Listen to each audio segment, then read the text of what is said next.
Thank you. वैसे अब आजकल बड़ा ज़ाहिर बात है एक ब्रिक्स कॉन्फ्रेंस हुई है इधर जोहानिसबर्ग में, जहाँ पे 5 ममालिक ऑलरेडी मौजूद थे, लेकिन 6 ममालिक उन्होंने नए जो हैं वो ऐड किए हैं, उनको कहा है कि वो जॉइन करें हमें, जिसमें सऊदी अरब, यूएई, इजिप्ट, अर्जेंटीना, इथियोपिया हैं और ये और Iran plus Iran as well.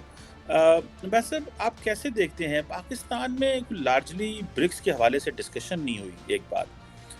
एक बड़ा मल्टीलैटरल फोरम है पाकिस्तान, मेरा ख्याल है ओआईसी और एससीओ और G77 के अलावा कोई बड़ा मल्टीलैटरल जो सिग्निफिकेंट मल्टीलैटरल फोरम है उसका कोई सार्क वैसे डिसमेंटल डिसफंक्शनल हो गया, हम हिस्सा नहीं है। लेकिन एक खामोशी है डिप्लोमेटिक सर्कल्स में, फॉरेन ऑफिस में पाकिस्तान में, हमने वहाँ ज्वाइन भी नहीं किया, कोई रिस्पॉन्स भी नहीं दिया। सुना एक सेमिनार हुआ है वहाँ पे जिसमें एक पाकिस्तानी सेनेटर मुशाहिद हुसैन जो हैं वो वहाँ पे गए हुए हैं एंड पाकिस्तान चाहता भी है वहाँ पे जाए, चाइनीज़ भी चाहते थे लेकिन समहाउ आई थिंक इंडिया ने ब्लॉक किया है। What do you make of this multilateral forum और इसमें जो इसकी एक्सपेंशन के हवाले से, और हम क्यों नहीं सर इसमें जा सके या हमारी प्रायोरिटी नहीं है? आपकी क्या अंडरस्टैंडिंग है? देखिए, इसको मैं दो जावियों से देखता हूँ। एक जियो पॉलिटिकल एंगल से देखना चाहता हूँ और एक जियो इकोनॉमिक के एंगल से देखना चाहता हूँ। जियो पॉलिटिकल एंगल से तो मुझे ये नज़र आ रहा है कि दुनिया अब मिनी लैटरल ग्रुप्स की तरफ जा रही है, मिनी फोरम्स की तरफ जा रही है।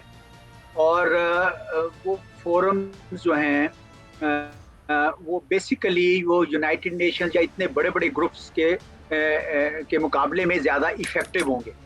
और वेस्ट में तो ऑलरेडी बने हुए थे, G7 है, G20 है, लेकिन ग्लोबल साउथ में इस तरह के ग्रुप्स जो बने हैं वो इतने लार्ज और अनविल्डी हैं। जिस तरह G77 का आपने जिक्र किया, 130-32 के करीब मेंबर्स हैं, नॉन अलाइन मूवमेंट भी है।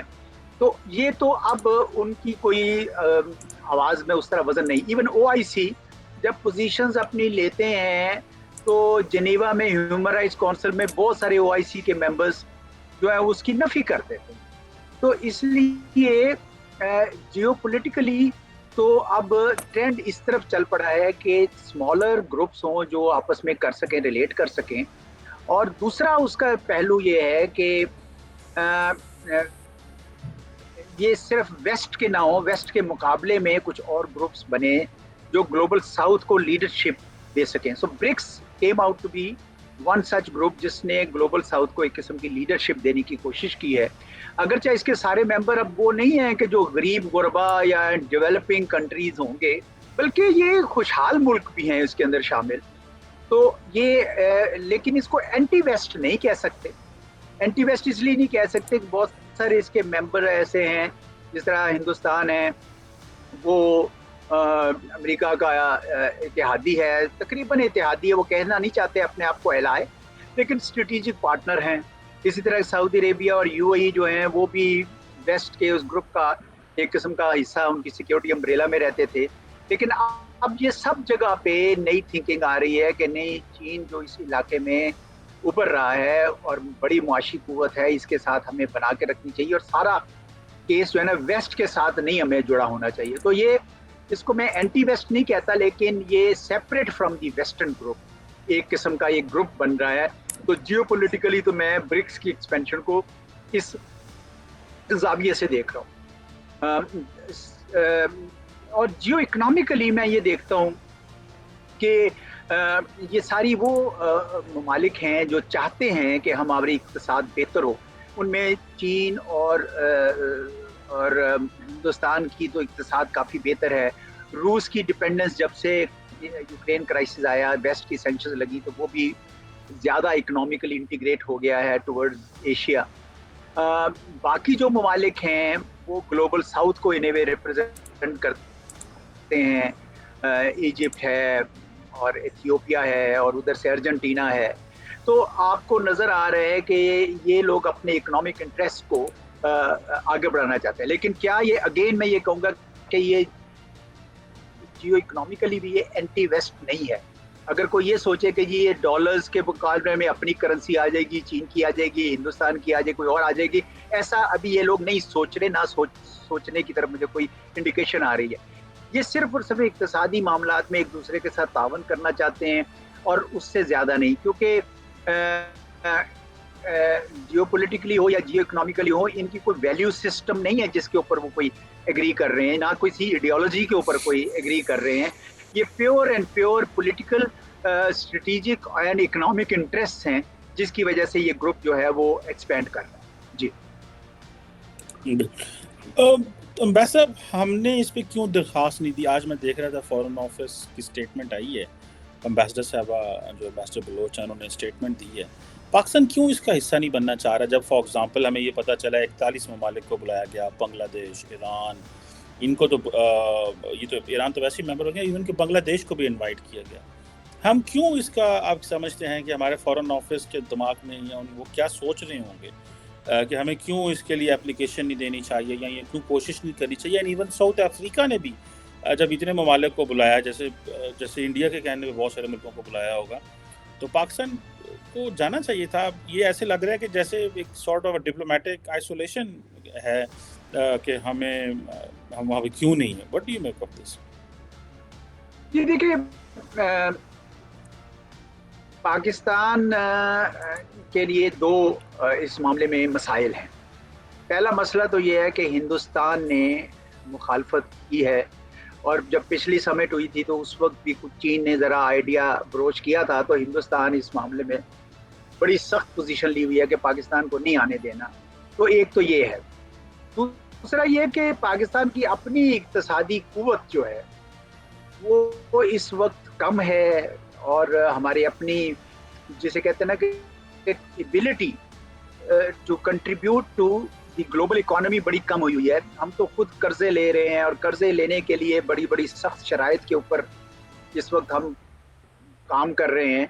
तो ऐसे में अगर हिंदुस्तान मुखालफत भी करे तो जो दूसरे ममालिक हैं वो उनको कोई जवाज़ चाहिए पाकिस्तान की हमायत करने का, तो वो इक्तिसादी लिहाज से उनको वो जवाज़ नहीं नज़र आता। वो क्यों करेंगे जब पाकिस्तान के अंदर अगर हाइपोथेटिकली हम एकदम से बहुत तरक्की करने लग जाते हैं, दुनिया को नजर आने लग जाता है, ये तो नेक्स्ट 11 का मेंबर बन जाएगा, ये हो जाएगा, हिंदुस्तान का कोई भी नहीं परवाह करेगा कि उसने अपोज किया या नहीं किया। वो कहेंगे नहीं जी, इसको हमने लाना है। तो इसी तरीके से हिंदुस्तान की बड़ी एक जमाने में अपोजिशन होती थी उनके मुतालिक ये गल्फ कंट्रीज में, दूसरी जगहों पर, लेकिन आज वो उसकी इक्तिसाद बेहतर हुई है तो चल पड़ा सिलसिला। सो पाकिस्तान के लिए ये नहीं है कि पाकिस्तान इसमें शायद शामिल ना होना चाहिए। मेरे तो ख्याल में पाकिस्तान को अगर मौका मिले तो शायद जाएगा उसके अंदर, लेकिन हिंदुस्तान की अपोजिशन की वजह से और पाकिस्तान की अपनी इक्तिसाद की बेहतर ना होने की वजह से पाकिस्तान को कोई वो जैसे प्रमोटर्स नहीं मिल रहे हैं उस ग्रुप के अंदर जो कहें कि हाँ जी पाकिस्तान को ले आए। तो ये दो वजूहत से पाकिस्तान उसका हिस्सा नहीं बन पा रहा।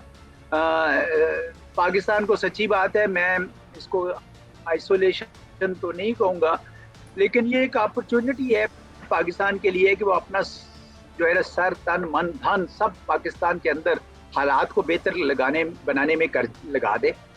उसमें सियासी हालात भी है, इक़्तिसादी हालात भी हैं और माशरती हालात भी है। ठीक है ना, अभी ये जिस तरह क्रिश्चियन के खिलाफ जड़ावाला में हुआ या कोई और भी जो वाक़यात हो रहे हैं, तो हमारे माशरे में भी एक सुकून चाहिए, ठहराव चाहिए, कोई तमानियत चाहिए।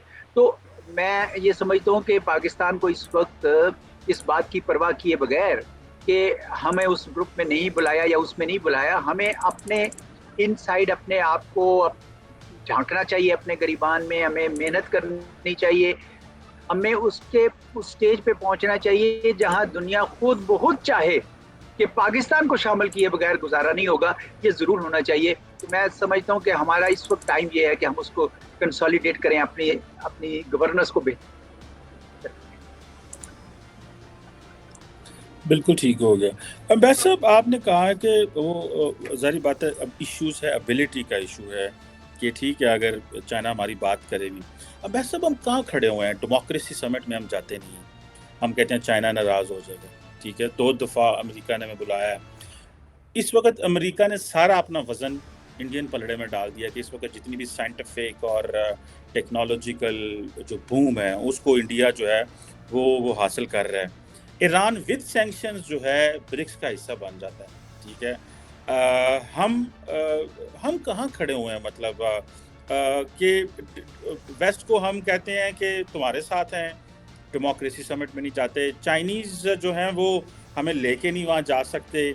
हमारी पोजीशन इस वक्त क्या है कि हम वेस्ट को गले भी लगा के बैठे हुए हैं, लेकिन सारी टेक्नोलॉजिकल ट्रांसफ़र हर चीज़ वो इंडिया को दिए जा रहे हैं। हम, आपको लगता है कि हम अब चाइनीज़ ब्लॉक में आ चुके हुए हैं? That is where the world is looking, that is why कि यूरोप, अमेरिका, सारी दुनिया जो है वो उन्होंने ताल्लुक को बिल्कुल नीचे कर दिया है। आपको लगता है कि हम इस वक्त we are in Chinese block, हम माने या ना माने, कहें या ना कहें, लेकिन इसके हमें डिसएडवांटेजेस भी हो रहे हैं। इस सवाल को आप कैसे देखते हैं? देखिए, मैं इसको ऐसे देखता हूँ कि पाकिस्तान के मसाइल की वजह ना चीन है, एकलव्य न्यूज इंडिया, अंतर्राष्ट्रीय खबरों का मंच।